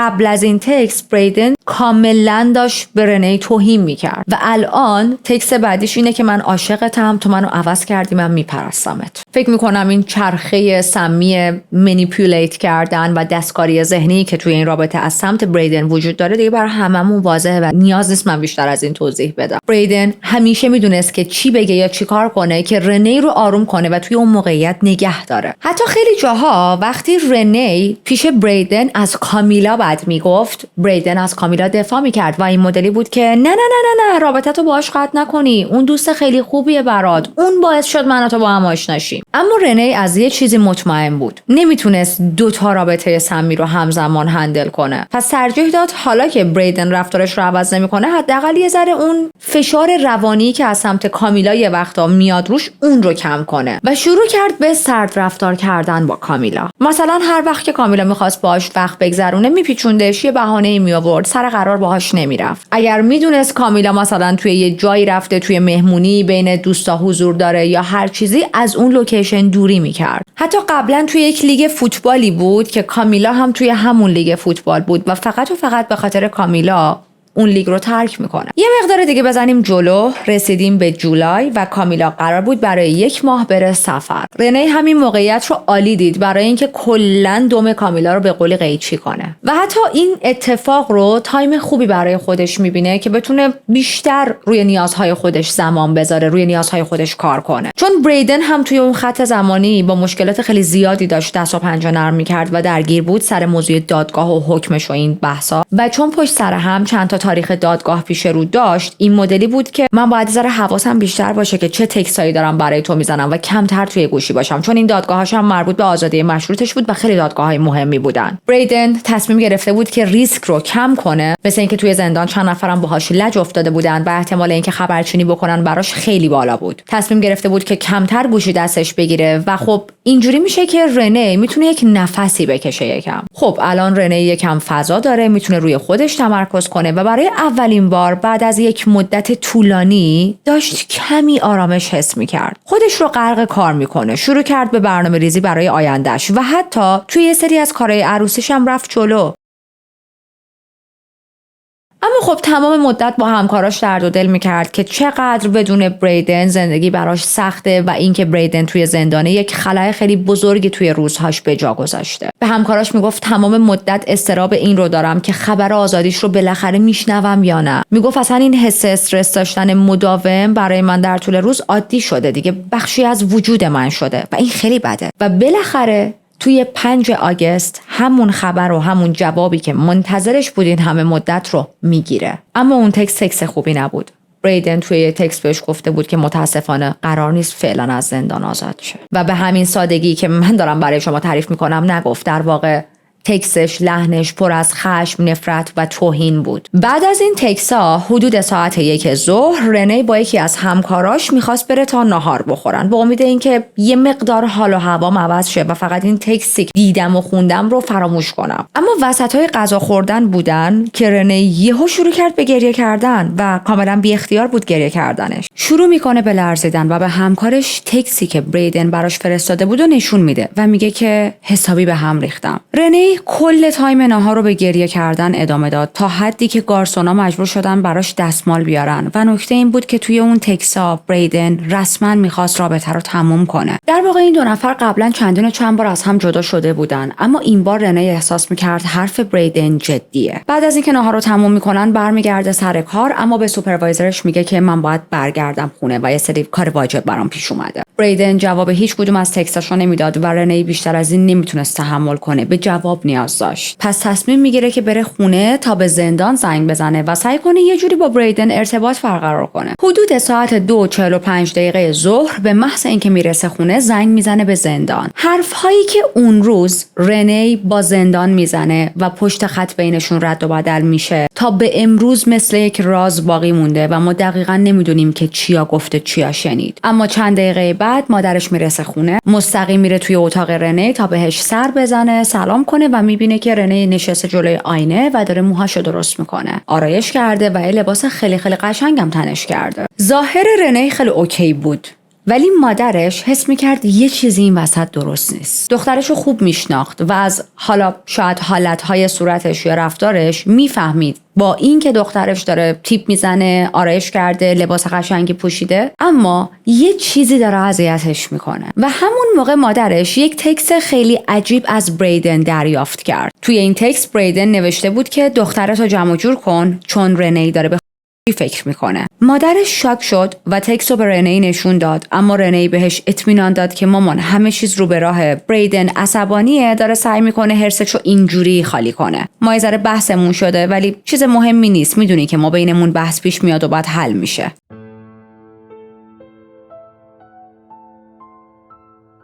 به مادرش میگه اصلا جای نگرانی نیست، من دارم با دوستان میرم بیرون و بریدن فقط شاکیه، اصلا بهش توجه نکن، من حالم خوبه، قطعا نمیخوام کار احمقانه ای انجام بدم. و از مادرش خدافظی میکنه و از خونه میزنه بیرون. چند ساعت میگذره، مادرش رفته بود استخر، با یکی از دوستاش بود و در حالی که توی استخر بود یک تکست غیر عادی از رنی دریافت میکنه. رنی توی اون تکست نوشته بود من خیلی دوستت دارم، بابت همه چیز و تمام دردایی که تا الان بهت دادم متاسفم، اما حالم خوب میشه. من هنوزم اینجا میمونم و هر وقت بخوای با هم حرف بزنی همین دور و برام، فقط کافیه اسممو صدا کنی و من اونجا خواهم بود. تو فوق‌العاده ترین آدم و مادر دنیا و بهترین دوست منی. من خوشحال نبودم و نیاز دارم که درک کنی این قضیه اوکیه. نذار این موضوع بقیه آدمایی رو که باید مراقبشون باشی نابود کنه. من نیاز دارم که به خاطر من قوی باشی. خب دریافت یه همچین تکستی از دخترت، اونم توی یه همچین شرایطی، خیلی سنگینه و یه حس ناخوشایند به آدم وارد میکنه. پس شروع کرد به رنی تکست دادن و پرسید که چه خبره، یعنی چی داری میگی، اما رنی جوابی نمیداد. مادرش این تکستو به دوستش نشون داد و به محض اینکه دوستش تکستو خوند رنگ از روش پرید و با ترس گفت باید به پلیس زنگ بزنی. مادرش به پلیس زنگ زد، پلیس خودشو سری میرسونه، همه چیزو خیلی زود برای پلیس تعریف میکنه. میگه که یه همچین تکسی از سمت رنی خیلی عجیبه، آدمی نبود که معمولا از این حرفا بزنه یا هر از گاهی از این مدل تکسا برای ما بفرسته. میگه که چقدر نگرانه و حس میکنه یه چیزی این وسط درست نیست. از اون طرف رنی جواب هیچ کدوم از تکس‌ها و تماس‌ها رو نمیداد و تمام این تماس‌ها میرفت توی وایس میلش، یه حالتی که انگار گوشیش کاملا خاموش شده. مامورای پلیس با دقت تمام این حرف‌ها رو گوش دادن، چند تا سوال پرسیدن، مادر رنی چند تا جواب بهشون داد و رفتن تا دنبال رنی بگردن، به این امید که شاید بتونن ردش رو پیدا کنن یا از دوستاش خبری بگیرن، شاید رفته پیش کسی. از اون طرف مادرش به کامیلا تکست داد، چون خب کامیلا یکی از دوستای رنی بود. این روزهای اخیر اونقدر با هم صمیمی نبودن، اما خب جز دوستای صمیمیش بود. و کامیلا گفت آخرین باری که من از رنی خبر داشتم ساعت 5:47 بوده که برای من هم یه تکست عجیبی فرستاد و بعد از اون دیگه جوابمو نداد. مادر رنی برای کامیلا توضیح داد که هیچ کس از رنی خبر نداره، خیلی نگرانم و کامیلا بهش پیشنهاد داد اوکی پاشو بیا پیش من، با ماشین من میریم دنبالش میگردیم، شاید بتونیم تو خیابونا پیداش کنیم. مادر رنی میره، برای چند ساعت با ماشین کل خیابونا رو میگردن، اما خب هیچ اثری از رنی نبود. اما حدود ساعت 8:45 شب پلیس بالاخره موفق شد که ماشین رنی رو پیدا کنه. ماشین نزدیک منطقه صخره‌ای بود که مشرف بود به اقیانوس و خب اون منطقه و پیدا شدن ماشین توی اون منطقه کلاً به نظر پلیس خوب نبود، چون بچه‌ها اون منطقه یک جای بسیار بسیار بدنام بود که آدما میرفتن اونجا تا به زندگی خودشون پایان بدن. اونجا به صخره مرگ معروف بود و حالا ماشین رنی بدون حضور خودش دم صخره مرگ پیدا شده. گفتیم هیچ اثری از خود رنی نبود. با این حال داخل ماشین مامورا یک کارت برای روز ولنتاین که از طرف بریدن بود و پیدا کردن، یه سری عکس چاپ شده از بریدن و کیف پول رنی. ماشین برای تحقیقات بیشتر برده شد به اداره پلیس. فرداش میشه همچنان خبری از رنی نبود. پلیس همچنان داشت دنبال رنی میگشت. از داخل آب گرفته که یه سری قواس فرستادن توی آب تا آسمون منطقه رو اسکن کردن، اما باز هم نتونستن رنی رو پیدا کنن، تا اینکه CCTV ها کمکشون کرد. توی CCTV دیدن که رنی توی یک منطقه همونجا در حال قدم زدنه. دیدن میشینه یه جا، کفشاش رو در میاره، لب صخره نشسته، گوشیشو بر میداره، چند تا تکست میفرسته و بعد یه ذره مکس میکنه، گوشیشو پرت میکنه توی آب. بعدش بلند میشه، راه میره اونور، از دوربین ها خارج میشه و دیگه هیچ کس رنی رو نمیبینه. آیا واقعاً رنی از یه صخره پریده بود پایین؟ آیا به زندگیش پایان داده بود؟ اما پلیس جسدی پیدا نکرده بود و یه احتمالی هم وجود داشت که اگر رنی جون خودشو گرفته باشه، آب جسدو به داخل اقیانوس کشیده باشه، چون این خیلی نرمال بود. اما برای مادرش واقعا سخت بود که بخواد باور کنه رنی به زندگی خودش پایان داده. رنی داشت درباره آینده با مادرش حرف میزد، داشت برای تولد پیش رویی که داره برنامه‌ریزی میکرد. برای تولدش هیجان زده بود، داشت دنبال لباس عروس میگشت، حتی داشت راجع به نقل مکان به یک شهر جدید و شروع زندگی دوباره صحبت میکرد. مادرش شروع میکنه به بریدن تکست دادن، اما بریدن به هیچ کس جواب نمیداد و خانواده رنی تحملشون تموم شده بود. برای همین جلوی پلیس ها فوراً انگشت اتهام رو گرفتن سمت بریدن. راجع به این آدم تمام اطلاعات ممکن رو دادن، گفتن که چه اتفاقی افتاده، این مثلا دوست پسر دخترمون بوده، رابطهشون خیلی تاکسیک بوده، این آدم الان توی زندانه، گوشی داره، با هم از طریق تکست در ارتباط بودن و کاراگاه ها میافتن دنبال اینکه بریدن رو پیدا کنن، چون الان بریدن خیلی کلید مهمیه توی این پرونده. اما وقتی تحقیقاتشون رو شروع کردن، متوجه شدن که بریدن توی اون زندانی که گفته بوده نیست. در واقع بریدن توی هیچ زندانی نبود. بریدن هرگز به اون دبیرستانی که به رنی گفته بود نرفته بود و اونا کلاً نتونستن هیچ ردی از بریدن پیدا کنن. و بعد از تحقیقات بیشتر کم کم به این نتیجه رسیدن که بریدن اصلا وجود خارجی نداشته. پس یعنی چی؟ پس اگر بریدن وجود خارجی نداشته، این عکس‌ها چیه؟ این آدم چیه؟ این تکس ها رو کی زده؟ بالاخره یکی بوده که داشته این کارها رو میکرده و این تکس ها رو میزده. برای همین میرن سراغ بقیه آدم هایی که توی زندگی رنی بودن. از جمله یکی از اون آدم ها کامیلا بود. کامیلا هم یکی از آدمای نزدیک بود تو زندگی رنی. و یه چیزی که پلیس متوجه میشه این بود که علائم نگارشی کامیلا با بریدن خیلی شبیه به هم بود. البته این که میگم خیلی شبیه به هم، خب شاید هر کسی متوجه نشه، ولی اونایی که خیلی تیز باشن یا اونایی که مثل پلیس متخصص باشن 100% میفهمن. پس الان فقط و فقط یک حقیقت این وسط وجود داشت و اونم اینه که بریدن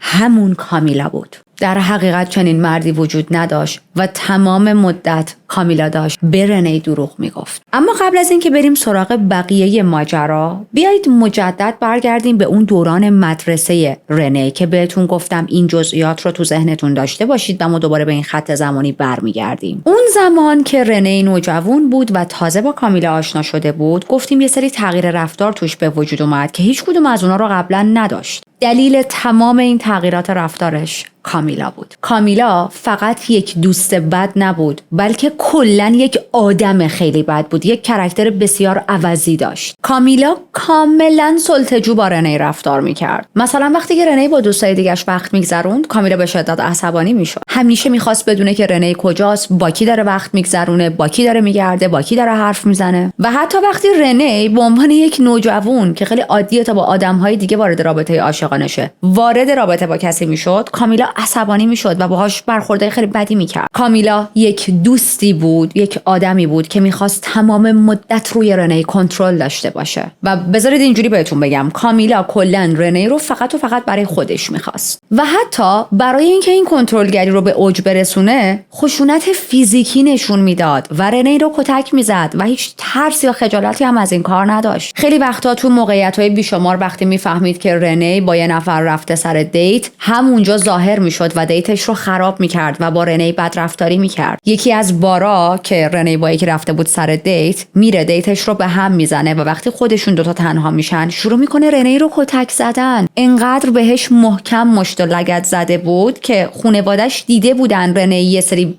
کبودی و زخم رو بدنش داره، اما فکر کرده بودن که رنی خودش به خودش آسیب زده و هرگز فکر نمی‌کردن اینا کار کامیلا باشه. و رنی اینا رو بعدها برای یکی از فامیل هاشون، فکر کنم دختر خالش یا نمیدونم، برای یکی از کازین هاش و همینطور برای مادرش تعریف میکنه.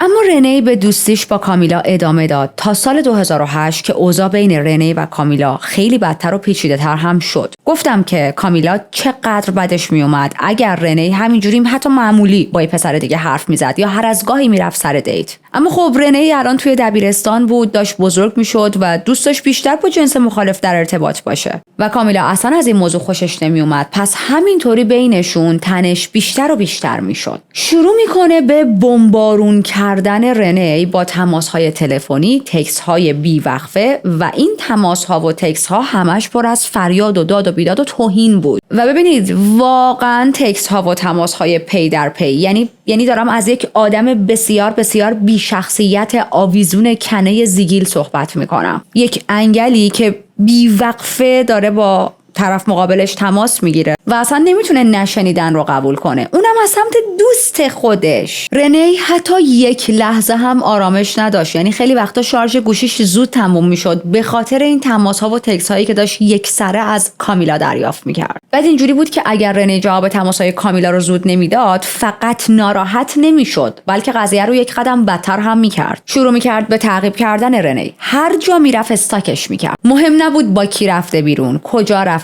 چه قراری داره یا اصلا تنهاه. یهو سر و کله کامیلا پیدا میشد. And that's scary man. میدونی فکر کنین رنی مثلا با دوستاش رفته بود بیرون یا رفته بود یه جا خریدی چیزی، سرش تو کار خودش بود و وقتی روشو میکرد اونور یهو میدید کامیلا اونجا وایساده. و اینجا همون خط زمانیه که رنی خیلی حالش بد بود. خانواده‌اش میدیدن که همش تو خودشه، درسش افت کرده بود، شروع کرده بود به سیگار کشیدن، مدرسه رو میپیچوند، اما خب اونا خبر نداشتن که مشکل چیه. حتی فکر میکنن شاید با یه پسری آشنا شده و اون پسر باعث و بانی این اتفاقها شده. هرگز فکر نمیکردن دوست صمیمیش داره چنین فشاری روش میاره. رنی احساس میکرد تو زندگی خودش گیر افتاده فقط و فقط به خاطر رفتارهای سمی کامیلا. و دقت میکنید دیگه رفتار کامیلا اصلا مثل یک best friend forever نیست، کاملا مثل یک پارتنر بسیار بسیار تاکسیکه. میدونین منظورم اینه کدوم دوست صمیمی همچین کارایی با رفیقش میکنه، کدوم دوست صمیمی رفیقش رو کتک میزنه، چنین کنترلگری روش داره. این اصلا چیز طبیعی نیست. اما خب فقط همینا نبود. کامیلا چند بار سعی کرده بود رنی رو ببوسه، بارها و بارها تلاش کرده بود که باهاش وارد رابطه عاشقانه بشه، یعنی یک رابطه فراتر از رابطه دوتا رفیق و رسما مثل دوست دختر دوست دختر. اما رنی بهش گفته بود که من هم جنسگرا یا دو جنسگرا نیستم و علاقه‌ای ندارم که به چشم پارتنر به توی کامیلا نگاه کنم. و این کارهای کامیلا به شدت اون رو ناراحت میکرد و به رنی حس معذب بودن میداد. یه نکته خیلی مهمی که میخوام بهش دقت کنید، البته شاید تا الان متوجه شده باشید اما واجبه که من هم یه دور بگم.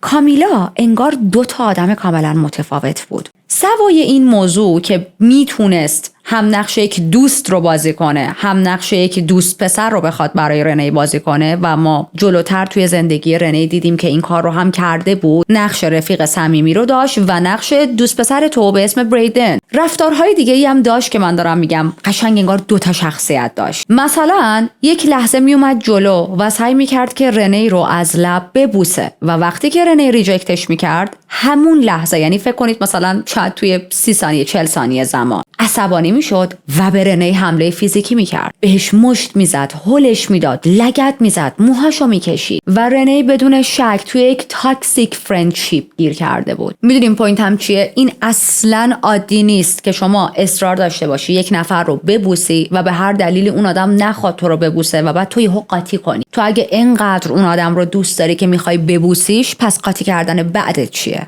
اگه اینقدر ازش متنفری که میخوای کتک بزنی، پس بوسیدنه چی بود؟ یادتونه عقب‌تر گفتیم که خانواده‌اش نگران رفتار رنی شده بودن و با مدرسه صحبت کردن که شاید مدرسه سر از کارهای رنی در بیاره؟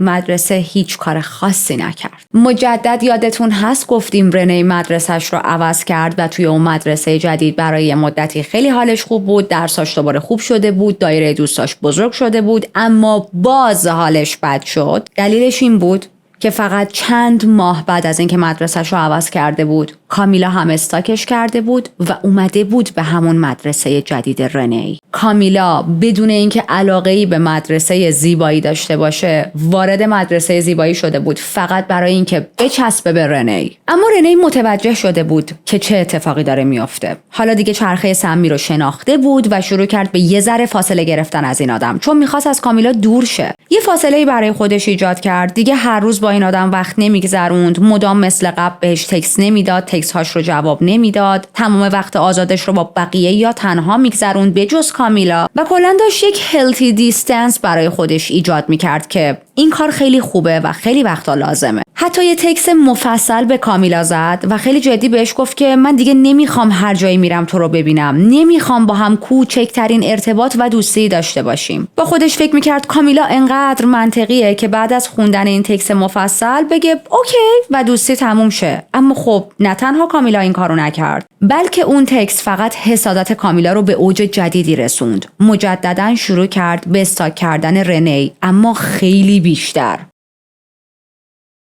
مثلا استاکش میکرد و توی پابلیک وقتی گیر می آورده شروع میکرد جلوی همه سرش فریاد زدن که چرا جوابمو نمیدی؟ چرا با هم حرف نمیزنی؟ چرا منو ریجکت میکنی؟ رنی مجبور شد کلا روتین زندگیش رو تغییر بده. کلاسایی که شرکت میکرد رو عوض کنه، کارهایی که میکرد رو یه جور دیگه ای انجام بده، تایمینگاش رو عوض کنه، به امید اینکه کامیلا گمش کنه و دیگه نتونه اینجوری استاکش کنه. ولی خب فایده نداشت و باز کامیلا یه جا گیرش مینداخت.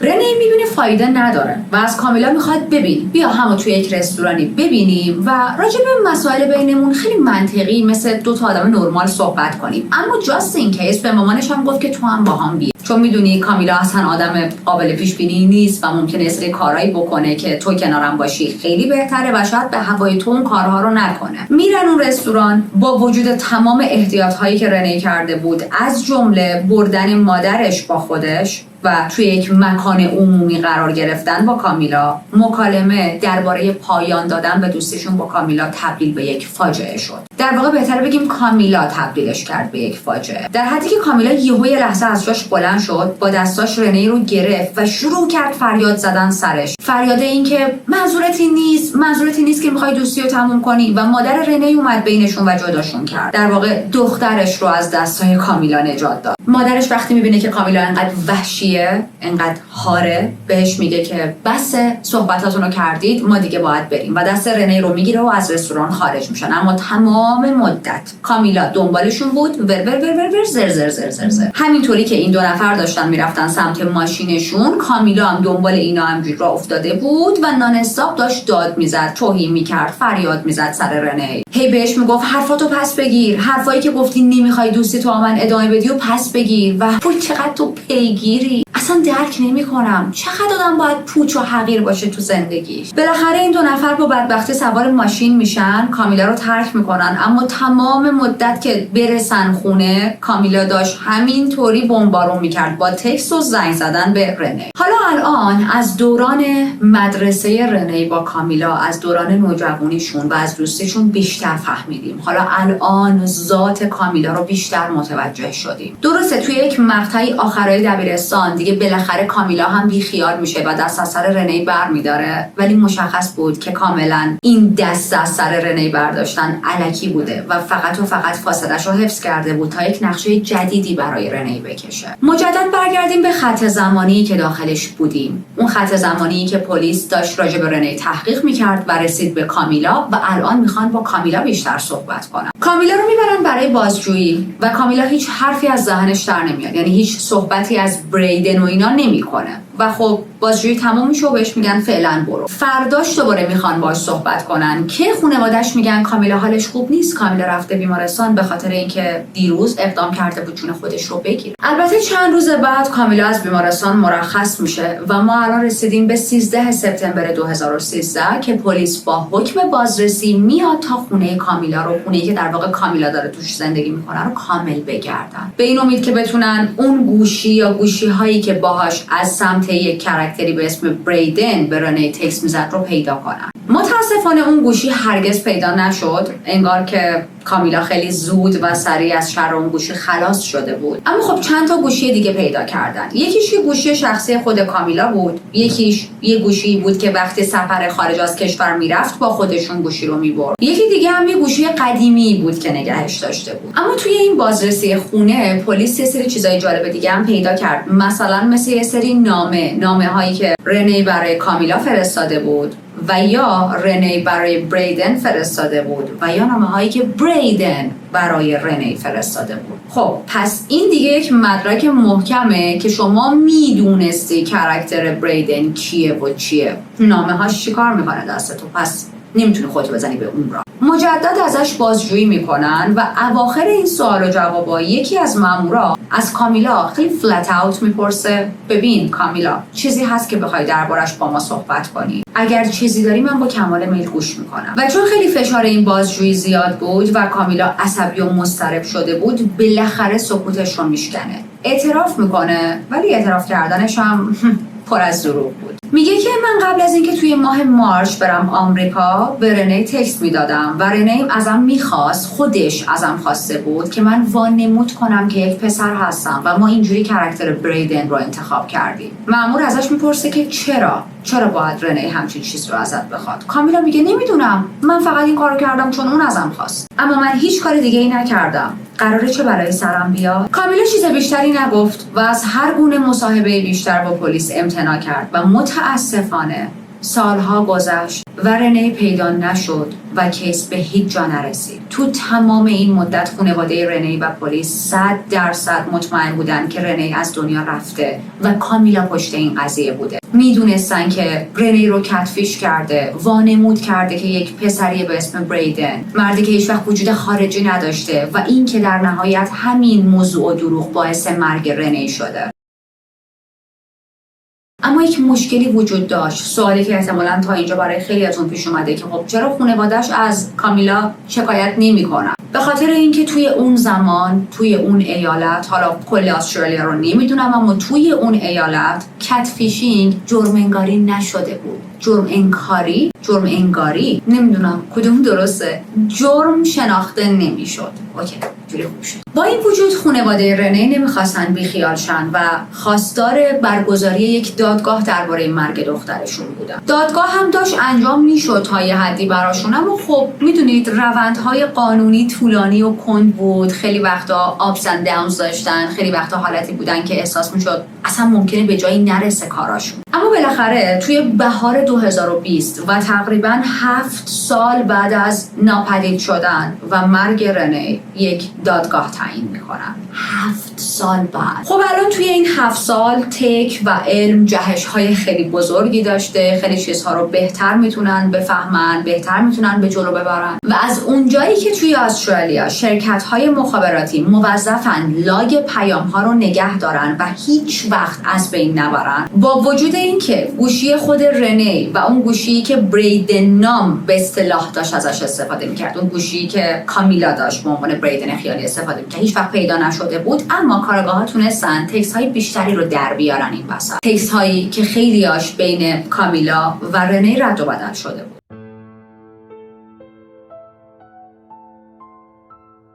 دادگاه خیلی طولانی بود، اما خب کامیلا در نهایت مجبور شد و بیاد توی دادگاه صحبت کنه و شهادت بده و درست از همون اول اعتراف کرد که آره بریدن شخصیت واقعی نبود، اما من و رنی تصمیم گرفته بودیم که خودمون اون شخصیت رو در بیاریم. یعنی میدونی داشت تمام تقصیرها رو گردن رنی مینداخت. ادعا کرد که من و رنی در واقع توی یک رابطه عاشقانه بودیم، اما مجبور بودیم این موضوع رو به صورت راز نگه داریم چون مادر و پدر رنی هیچ وقت با بودن رنی توی یک رابطه با زن دیگه موافقت نمی‌کردن. اما این حرفش خیلی دور از عقل و دور از ذهن بود. مادر و پدر رنی توی دادگاه کاملا این موضوع رو تکذیب کردن و گفتن ما همیشه دخترمون رو هر جوری که بود میپذیرفتیم و پذیرفته بودیم. برای ما مهم نبود که رنی چه گرایشی داشت، مهم نبود با کی باشه. رنی اینو میدونست، همه اینو میدونستن. ما خانواده آزادی بودیم. رنی همیشه پیش ما آزادی داشت که هر جوری که دوست داره باشه. و من شدیداً حرف خانواده رنی رو باور میکنم، چون سوای چیزهایی که خانواده‌اش گفتم، ببینید رنی هرگز توی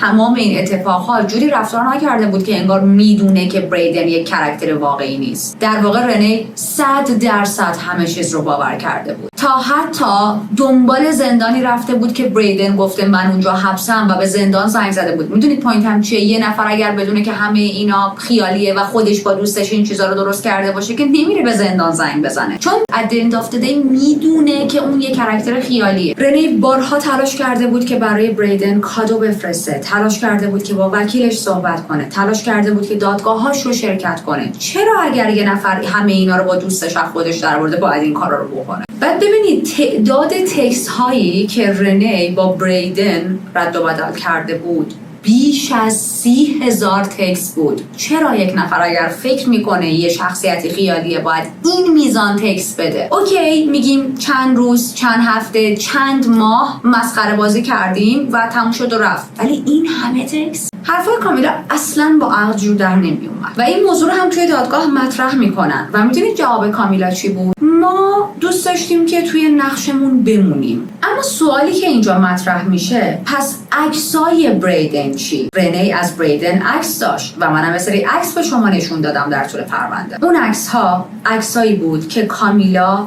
از یکی از دوست پسرای قبلیش برداشته بود. با یه پسری چند سال پیش توی کلابی آشنا شده بود و این عکس‌ها رو برداشته بود و به رنی به عنوان عکس‌های بریدن نشون داده بود. میگفت اینا بریدن این شکلیه. اسم اون آقای بیچاره کامرون لانگ بود و اون آقا تا قبل از این که خبر مرگ رنی رو توی اخبار بشنوه اصلا نمیدونست ماجرا چیه، اصلا نمیدونست یک نفر دیگه داره از عکساشو استفاده میکنه که یکی دیگر رو کتفیش کنه. ولی زندگی اون آقا هم برای مدتی خیلی بدجور به هم ریخت، به خاطر اینکه اسم و عکسش توی تمام اخبار و تلویزیون پخش شده بود و آدم‌ها داشتن باهاش رسما مثل یک مجرم رفتار می‌کردن. چون ببینید مردم که تمام ماجرا و دیتیلز رو نمی‌دونستن، فکر می‌کردن که این همون بریدنه یا یه جوری توی این قضیه دست داشته. خانواده رنی در طول دادگاه هیچ چیزی رو مخفی نکردن. گفتن که کامیلا چقدر دیوونه و تاکسیک بود، چقدر رنی رو اذیت می‌کرد، هم فیزیکی هم روانی. گفتن همیشه احساس می‌کردن که کامیلا چیزی بیشتر از یک دوستی از رنی می‌خواسته. برای همین هم دوست نداشتیم که این آدم با دختر ما دوست باشه و در ارتباط باشه. در ادامه توی دادگاه از این صحبت شد که کامیلا علاقه بیمارگونه و وسواس فکری شدید نسبت به رنی داشته، دوست داشته که باهاش یک رابطه داشته باشه، اما خب هیچ وقت نمیتونسته این رابطه رو به دست بیاره به خاطر اینکه رنی اون حس رو متقابلا به کامیلا نداشت. پس شروع کرده یک کاراکتر فیکی ساخته تا به خودش این حس رو بده که با رنی توی رابطه است. اما چون همونطوری که گفتم قانونی برای کتفیشینگ وجود نداشت، کامیلا دادگاه‌ها که تموم میشد آزادانه به زندگیش برمیگشت. یعنی اونجوری نبود که رفته باشه زندان و حبس و اینا، نه، اصلا استرسی هم نداشت که شاید حکمی بگیرم.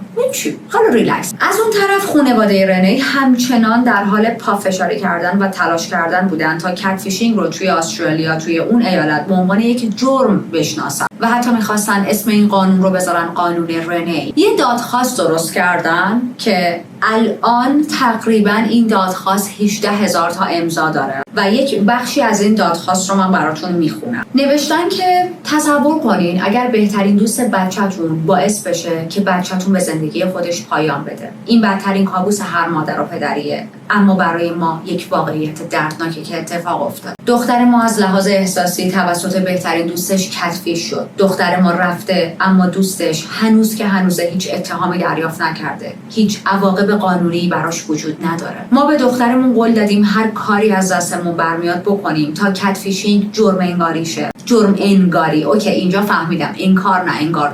درست گفتم فکر کنم اولی. ما قول دادیم تا سعی کنیم از بقیه در برابر قربانی شدن و دوچار شدن به سرنوشت مشابه رنی محافظت کنیم. ما اجازه نمیدیم رنی بیهوده ما رو ترک کرده باشه. کمکمون کنین تا یه تغییری توی جامعهمون ایجاد کنیم، تا جلوی رنج کشیدن بقیه به خاطر از دست دادن عزیزشون رو همونطوری که خانواده ما رنج کشید بگیریم. آدمای بیگناه باید بدونن که توسط قانون در برابر بیرحمی کتفیشرها محافظت میشن. obviously لطفاً به مبارزه ما بپیوندین، یه تغییری ایجاد کنین و این دادخواست رو امضا کنین. کمک کنین داستان رنی به اشتراک گذاشته بشه. ما هیچ وقت نمیخوایم یه خانواده دیگه همون عذاب و شکنجه‌ای که دختر جوون ما تحمل کرد رو، همون دردی که ما هر روز داریم حس میکنیم رو بکشه و تحمل کنه. متاسفانه جسد رنی تا به همین امروز که من دارم براتون ریپورت میکنم پیدا نشده و فکر نمی کنم هرگز پیدا شه، چون اون صخره‌ای که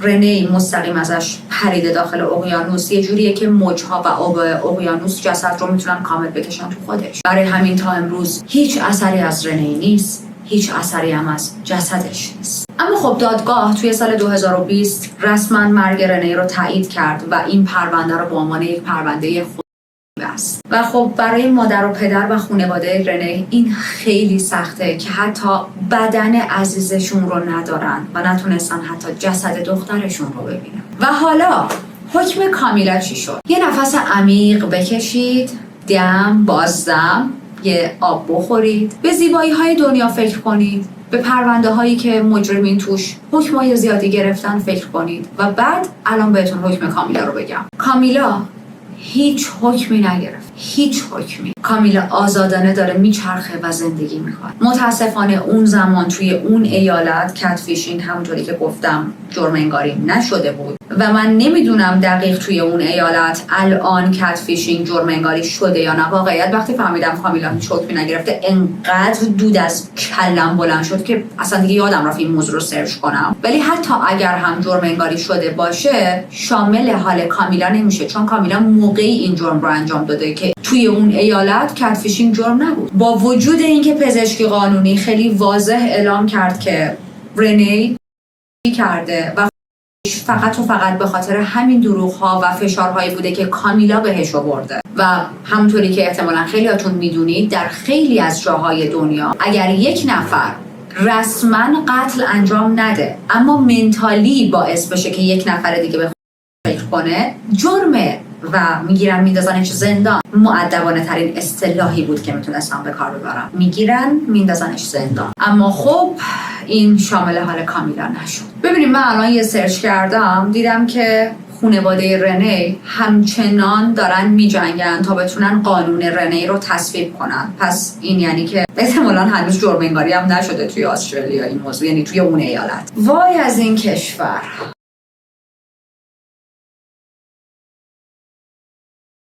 کامیلا الان راحت داره زندگیشو میکنه، برای خودش وارد رابطه میشه، برای خودش میگه، میخنده، غذا میخوره، خرید میکنه، موفقیت کسب میکنه، آفتاب رو میبینه، عزیزاش میتونن ببیننش، در حالی که باعث شد یکی از بهترین دوستاش، به قول خودش میگفت رنی بهترین دوست منه دیگه، یکی از بهترین دوستاش چون خودش رو بگیره. و مثل روال همیشگی که ما در این چنل داریم بیایید چند لحظه راجع به قربانی امروز صحبت کنیم. رنی زنی بود پر از شور زندگی، زنی که فقط 20 سالش بود و با یه دنیا امید و آرزو قربانی یه بازی کثیف و یک خیانت بزرگ شد. خیلی دردناکه که زندگی یه زن جوون اینجوری به خاطر خودخواهی و کنترلگری یه نفر دیگه از دست رفت. رنی حقش یه زندگی آروم، شاد و آزاد بود، نه اینکه احساساتش بازیچه دست کسی بشه که فکر میکرد بهترین دوستشه. و متاسفانه حتی سیستم هم نتونست عدالتی که باید رو برای رنی اجرا کنه. برای همین داستانش نباید فراموش شه، باید گفته شه، باید ازش صحبت شه، به امید روزی که عدالت در این دنیا قوی تر برگزار شه. یاد رنی زنده و گرامی. خیلی ممنونم که امروز نشستید و به داستان رنی گوش دادید. خیلی برام مهم بود که این پرونده رو کاور کنم و اگر پرونده های جنایی رو دوست دارید حتما کانال رو سابسکرایب کنید که ویدیوهای جنایی بعدی رو از دست ندید و به ویدیوهای قبلی هم میتونید سر بزنید، چون این کانال پر داستانهای جناییه. خیلی کیس غم انگیزی بود ولی همونطوری که اشاره کردم خیلی برام مهم بود که این کیس رو بتونم کاور کنم. واقعیت این کیس رو من چند هفته پیش می‌خواستم انتخاب کنم ولی خب سر وقایعی که در حال حاضر توی ایران در جریانه و خب موضوع به نظر من یک تاپیک خیلی سنگینه و با احتیاط باید راجبش صحبت شه و حتی منی که دارم برای شما روایتش میکنم یا میخوام تحقیقات روش انجام بدم باید در شرایط مناسبی باشم. هی انداختمش عقب تا اینکه بالاخره امروز نشستم و کاورش کردم. به نظرم خیلی مهمه حتی الان توی سال 2026 راجب کت فیشینگ صحبت کنیم، مخصوصا با وجود پیشرفت تک، با وجود اومدن یه چیزی به اسم AI. بله ما خیلی استفاده های خوب میتونیم از علم و تکنولوژی و اینجور چیزا داشته باشیم، اما استفاده های بد هم داره. مثلا الان با AI هر چیز رو خیلی راحت میشه ساخت و خب کت فیشینگ خیلی راحت تر صورت میگیره. پس به همون نسبت که تک داره پیشرفت میکنه، اطلاعات و آگاهی ما هم باید پیشرفت کنه. مهمه که ما این داستان ها رو بشنویم، یاد بگیریم، سوال بپرسیم و اطرافیانمون رو مجبور کنیم که پاسخگو باشن و هیچ اشکالی نداره که سوال بپرسیم. البته اصلا نمیخوام ویکتیم بلیمینگ کنم یه وقت سوء تفاهم نشه. فراموش نکنیم که این پرونده زمانی که داشت اتفاق میافتاد چندین سال پیش بود. اون موقع آدم‌ها ساده‌تر بودن، تکنولوژی مثل الان نبود، آگاهی‌ها اینقدر بالا نبود، همه نمی‌شستن اینجوری پرونده‌های جنایی و ترو کرایم گوش کنن یا ببینن. الان آدم‌ها به واسطه سوشال میدیا خیلی اطلاعات و آگاهیشون بالاتر رفته. بله و خب زمان رنی واقعا این چیزا نبود. میگم مردم ساده‌تر بودن. شاید هر کدوم از ما اگر اون زمان در موقعیت رنی بودیم، توی اون شرایط بودیم، عین رنی خیلی چیزها رو میتونستیم راحت‌تر قبول کنیم. ولی مهم اینه که الان امروزه ما این چیزها رو یاد بگیریم، به اطرافیانمون یاد بدیم، به عزیزامون بگیم آگاه باشن، به فرزندانتون اینا رو بگید. میدونی هیچ اشکالی نداره اگر وارد یک رابطه جدید میشین شروع کنین به سوال پرسیدن، طرف رو مجبور کنید به جواب دادن. واقعا هیچ اشکالی نداره. اگر طرف بخواد از سوالا تفره بره، از جواب دادن به سوالها تفره بره، دیگه مغزم جواب نمیده کلمات آخره کیس، اون موقع عجیبه. هیچ اشکالی نداره بخواید بک‌گراند طرف رو چک کنید، بخواید هیستریش رو بدونید، چون به هر حال میدونید بحث جون آدمه. برای خود من بارها پیش اومده با یک آدمی آشنا شدم، خواستم وارد یک رابطه جدیدی بشم و شروع کردم به سوال پرسیدن یا حتی تحقیق کردن و خیلی وقتا این آدم‌ها موقعی که از پاسخ دادن به این سوال‌ها تفره رفتن، برای من اینجوری بوده که چرا داری تفره میری؟ من یه سوال بیسیک دارم از تو میپرسم. من از تو توی هفته اول قرار نخواستم که بیا تمام یوزرنیم، پسورد ها و کردیت کارت هات رو به من بده. من یه سوال خیلی ساده دارم از تو میپرسم. یا حتی خیلی وقتا جواب دادن اما متوجه شدم، بعد از تحقیقات متوجه شدم که دروغ گفتن و خوشبختانه بدون هیچ درامایی اون رابطه همونجا قطع شده. چون شاید اگر ادامه میدادم آسیب‌های خیلی بیشتری میدیدم، حالا نه صرفاً آسیب فیزیکی ولی آسیب روانی. پس خیلی مهمه، بازم میگم خیلی مهمه که راجع به این چیزها صحبت کنیم. واقعیت هر چقدر بیشتر مشکلات رو بشناسیم، راه حل هاشون رو هم راحت‌تر میتونیم پیدا کنیم و خب میتونیم پیشگیری کنیم. ولی بچه‌ها یه سری سوال توی این کیس خیلی در ذهنمو قلقلک میده. مثلا اینکه رنه چرا داشت حاضر میشد، چرا آرایش کرد، چرا تیپ زد، چرا به مادرش گفت که من حالم خوبه، خیالش رو راحت کرد و بعد رفت تا به زندگی خودش پایان بده. نمیدونم، شاید یه کانسپتی پشت این کارش بود. مثلا میخواست به عنوان آخرین روز زندگیش مادرش رو نگران نکنه و به عنوان آخرین روز زندگیش میخواست زیباترین لباسهاش رو بپوشه. نمیدونم، خیلی ناراحت میشم وقتی راجع بهش صحبت میکنم. یا مثلا اون روز که به زندان زنگ زد چه مکالمه‌ای با زندان داشت، چی گفت، چیا شنید. وای خیلی دلم میخواد مکالمه زندانشون رو بدونم. مثلا پشت خط احتمالاً بهش گفتن که ما زندانی به این اسم اینجا نداریم. ممکنه شروع کرده باشه به فهمیدن این که اوکی تمام این مدت من داشتم دروغ میشنیدم و بریدن همون کامیلاست، کامیلا همون بریدن، که خب اگر به این درک رسیده چرا نرفته خیر کامیلا رو بگیره. شاید چون احساس شرم میکرده. این احساسیه که برای خیلی از قربانی ها وجود داره. وقتی یک اتفاق بدی براشون میفته که خودشون اصلا توش دخیل نبودن، احساس شرم میکنن. نمیدونم، خیلی سوال دارم، سوال زیاده که جوابی براشون احتمالاً هرگز پیدا نمی‌کنیم. اما پاسخ به این سوال‌ها رو میسپارم به شماها. بیایید به من جواب بدید. شما چی فکر می‌کنید؟ حتما برام کامنت بذارید. دوست دارم بیام نظرتون رو بخونم. ممنونم که وقت با ارزشتون رو تا اینجا برای من گذاشتید. کل داستان رو گوش دادید. خیلی از خودتون مراقبت کنید. امیدوارم مثل روال همیشگی به زودی با یه ویدیوی دیگه بتونم بیام سراغتون و ببینمتون.